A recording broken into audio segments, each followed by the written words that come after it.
Okay, so let's take a moment and let's talk about the article that you've provided. This is Efficacy of Mirror Therapy Containing Functional Task in Post-Stroke Patients. I would like to start with the method section of this article because there's something in here that we have not thoroughly discussed, and it may look a little differently than what has been described to you up to this point. And this is regarding the groups within the study. You are very familiar with what an experimental group and you are familiar with what a control group is, but we have not talked about the various types of control groups. And in this case, they used a different type of control group. If we go down further, they mentioned that mirror therapy functional task was done for the experimental group and sham therapy functional task was done for the control group. So to better just understand, the two groups are focusing on, experimental group is focusing on mirror therapy. That's the experiment. The control group is sham therapy, meaning they're not actually getting the therapy. That's the control. It's made to look similar, but nothing's actually being investigated. So the sham is not the intervention. The mirror therapy is the intervention. So the two groups are mirror therapy and sham therapy, but the groups specifically are described as experimental and control. But so we understand your mirror therapy is your experiment, your mirror therapy is being utilized as the intervention for your experimental group, and sham therapy is what is being used for your control group. Now let's go down to the results section and let's talk, the results section. And let's talk a little bit about what's being used for inferential statistics for this study. I'm going to bypass the area where it says data was statistically analyzed using SPSS. As we know, this is statistical software that helps compute statistics. So we don't need to focus on that aspect. What we're going to focus on are the actual inferential statistics used for this study, which is the section right here. Now let's again remind ourselves what each of these are.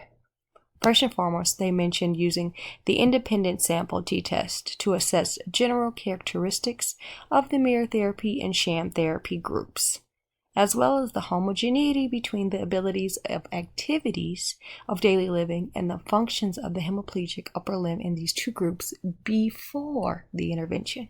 So they're giving you your general characteristics of the subjects. These are what those subjects look like at baseline, and they're using an independent sample t-test to determine that. Now, what again is an independent sample t-test? Well, let's remind ourselves exactly what that is. And I'm going to use the information pulled from your book so that you always have a constant reference. Now, an independent sample compares the differences between two groups using independent variables at one point in time on a single dependent measure. Okay, and as a reminder, t-tests are the most basic of inferential statistics because it examines the difference between two groups at a single point or one group at two time points. Okay? Now, let's go back to the article and let's make a connection with that. You have your two groups. You have your mirror therapy group and you have your sham therapy group. Okay, that is mirror therapy group and your sham therapy group. This is your experimental group and this is your control group. The independent t-test is being performed to assess the general characteristics between these two. That's exactly what they're doing, okay? And that's exactly what our book says. The differences between the two groups at one point in time. So they're looking at the differences between the two groups at baseline because we need to understand where they are. Now let's break again for a second and let's talk about this chart. This is your descriptive statistics about your subjects or the characteristics. So your general characteristics of your subjects. If you notice, everything is as similar or as close as it can be. This is what you want. This is how you know there's not a lot of variability in between the groups that are being assessed, because if you remember, we don't want too much change at the beginning, because if there's too much change at the beginning, the change at the end will be more likely due to chance than our actual intervention. So this is good. It's close. And notice too that they're giving you these numbers, okay? They're giving you your descriptive statistics using the number of patients, and then they're giving you a percentage. So the 63 is a percentage. So they're telling you there's 19 males in this mirror therapy group, which is 63%, and then there you have 20 males, which is 67% within your sham therapy or your control group. The p-value now, as you see, is 0.791. It's not statistically significant, which is exactly what we would expect at baseline, because we don't want to see too much difference. Again, too much difference at the beginning will most likely mean that the difference at the end is not because of intervention, but due to chance or just point blank and period, because there was too much variability to begin with. So now let's go back. Homogeneity. How similar, essentially, right? How close? How much alike are they? So that's what they're assessing. Now, if we go down, they also talk about chi-square and Fisher-Exact test, which were used to compare the Brunstrom recovery stages of hemiplegic upper limb and hand. Now, we have talked about these two before using a different study. And if we remind ourselves what a chi-square is, it's a calculation to determine how closely the observed data fit with the expected data. And then at Fisher's Exact, I'm pretty sure I provided an example. It's similar to your chi-square. They're very similar, actually. It's just a little more accurate than using a chi-square. And remember, both chi-square and Fisher-Exact are used for nominal variables, okay? So, going back to our handy-dandy article. Also, they used a paired comparison t-test to evaluate the changes in the abilities of activities of daily living and functions of the hemiplegic upper limb before and after the intervention in the mirror therapy and the sham group. Oh, now, we've talked about paired t-test, but we haven't talked about them in detail. So let me just remind you again what a paired t-test is, okay? When you want to look at repeated measures or match designs to improve control over extraneous variables in the studies, sometimes we have to assess those measures to the person that it's being done, and that probably doesn't make sense. So let me just re-explain this, okay? A lot of the times we'll use subjects as their own controls. So you're exposing the subject to both the experimental conditions and then also to their, or you're exposing the subject to an experimental condition and then comparing their responses across the conditions. That's essentially what's happening here. They're taking each group and they're comparing their experimental conditions. They're exposing them to the experimental conditions and they're comparing their responses across the conditions. And they're doing that to assess changes in abilities of activities of daily living and functions. Okay? And they're doing this for both groups. So if we want to determine how significantly different values are from each other, a lot of the times we'll use a paired t-test. And that's essentially what it's doing.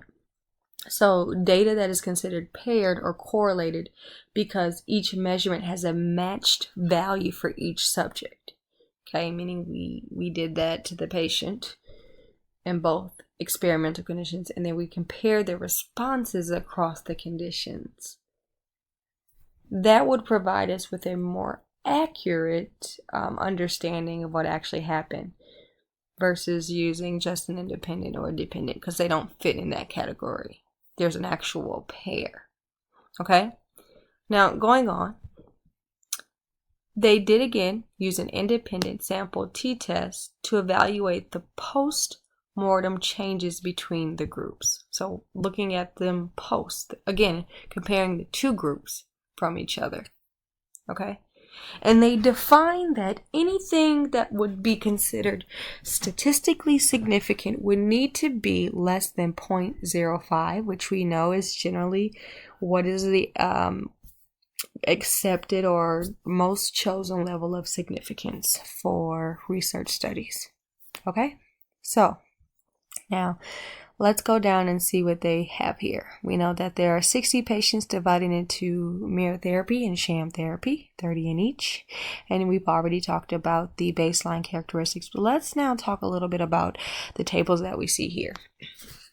So, when they looked at the Brunstrom stage pre and post, they gave you the results. And here, it's not that statistically significant. Okay, and they did mention this as well. If we go down or go up to page 632, they did mention the Brunstrom stage of the mirror therapy group and the sham therapy group before and after treatment of the hemiplegic upper limb did not significantly differ. All of their p-values were above 0.05. which we can see. Now, if we go down, when they look at the comparisons using the two outcome measures, and the outcome measures were the FMA and the MBI, and if we go up a little bit, we can again see what those were. The FMA is the Fugl-Meyer Motor Function Assessment, and then they also use the Modified Barthel Index. Now, using the outcome measures and comparing them pre and post intervention, we see that there is a statistical significance for each one. Each one of them were statistically significant, and more so 0.001. Okay? So in this case, they followed. Remember, there's different types of level of significance. 0.05, 95%, is the most chosen one, which simply means that we're saying that there's a 5% chance that this was due to chance, and there's a 95% chance that this was actually happened because the intervention was effective. In this case, they're saying it's pretty much close to 100, or 99%. All right, and if we go down, if we go back up and take a look, the functional changes to the hemiplegic upper limb between pre and post intervention are shown in table 4. The FMA scored increased significantly from 6.93 plus or minus 6.32. So they're giving you the mean and the standard deviation. And they're telling you that it was statistically significant. Now, let's take a look at table 5. Same thing. They're giving you the assessments at baseline and after treatment using the two outcome measures. This triangle symbol means change. So how much change from baseline to treatment? And they're telling you that it was, again, statistically significant. So, in this case, that was pretty much everything that they used for statistics. But their findings did indicate that the functions of hemiplegic upper limb and the performance of activities of daily living in patients with subacute stroke improved to a greater degree in patients subjected to both the task-oriented and mirror therapy for 4 weeks than those who did not receive the mirror therapy. Okay? Again, that's experimental group versus control group. So control only received the sham therapy, while the experimental group also received the mirror therapy. So they're showing you that the mirror therapy was effective. Okay? Now, if you have any further questions, let me know. But that pretty much sums up what's being talked about for statistically basics basics of statistics.